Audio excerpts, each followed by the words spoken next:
తెలియచేసే 3 ముఖ్య విషయాలు ఏమిటో చూద్దాం. 1. గొప్పతనం వెనుక ఒక రహస్యం.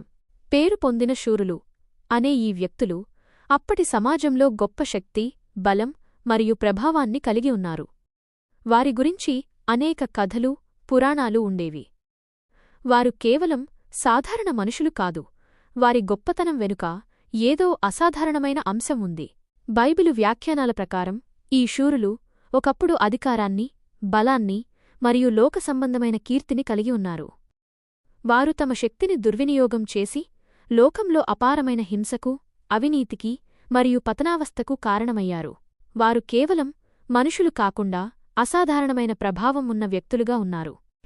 2. అతిక్రమించిన శక్తి యొక్క పర్యవసానం. ఈ శూరుల ఉనికి అనేది అప్పటి మానవజాతి యొక్క నైతిక పతనాన్ని స్పష్టంగా సూచిస్తుంది. ఈ వచనం చెప్పడానికి ముందే మనుష్యుల చెడుతనము భూమిమీద గొప్పదనియూ, వారి హృదయము యొక్క తలంపులలోని ఊహ అంతయూ ఎల్లప్పుడూ కేవలము చెడ్డదనియూ దేవుడు చూశాడు. ఈ శూరులు తమ అసాధారణమైన బలం, పేరు ప్రతిష్టలను నీతిగా ఉపయోగించలేదు. వారు తమ గొప్పతనాన్ని స్వార్థం కోసం, ఇతరులను అణగదొక్కడానికి మరియు దేవుని నియమాలను అతిక్రమించడానికి వాడారు. వారి బలగమనేది లోకంలో అన్యాయం, హింస మరియు అక్రమం పెరగడానికి ఒక కారణంగా మారింది. వారు నీతికి, ధర్మానికి విరుద్ధంగా పనిచేశారు. 3. మనకు నేటికీ వర్తించే పాఠం. ఈ ప్రాచీన వచనం మనకు చాలా విలువైన పాఠాన్ని నేర్పుతుంది. మనలో ప్రతి ఒక్కరికీ దేవుడు ఏదో ఒక శక్తిని, ప్రతిభను లేదా అధికారాన్ని ఇచ్చాడు. అది ధనమైనా, పలుకుబడి అయినా, తెలివితేటలైనా లేదా కేవలం మంచి ఆరోగ్యమైనా కావచ్చు. ప్రశ్న ఇదే: మనం ఈ బలాన్ని దేనికుపయోగిస్తున్నాం?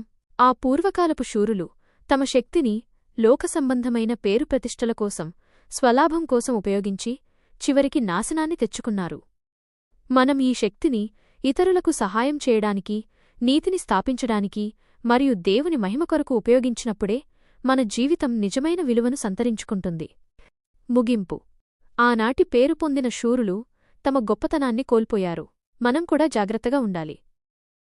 దేవుడు మనకిచ్చిన ప్రతి శక్తిని, ప్రతిభను మంచి కొరకు ఉపయోగించుకుందాం. అప్పుడే మనం దేవుని దృష్టిలో నిజమైన పేరు పొందిన శూరులుగా, అంటే శ్రేష్ఠులుగా నిలబడగలం. ధన్యవాదాలు.